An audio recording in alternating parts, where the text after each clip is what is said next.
داری دعا میخونی کاریت نره. بکنم شما بار اول تاست نه آقا؟ اگه خدا قبول کنه. نمیدونه کی نارمته. انشالله بعد فریضه. چند کیلومتر دیگه راست و فریضه؟ منظورم فریضه نماز. چون یک روستای اینجا هست به اسم فریضه، اما زیاد چون میره منطقه اینجا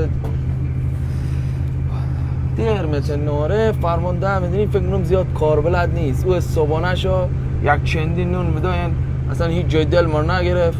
این از نهار شو خودشون یقین ببین توی تا نشستن زیر باد و کولر پستا مخرا جوز مخرا عشق کنن. برسم اونجا عوض کنم.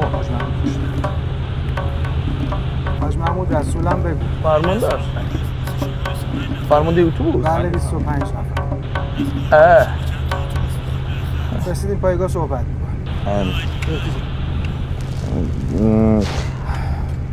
آقا او فرمانده‌ای که گفتم که ای لشکر صاحب زمان آماده باش آماده باش ای لشکر صاحب زمان آماده باش بلند بگو ای لشکر ببخشید بلند بگو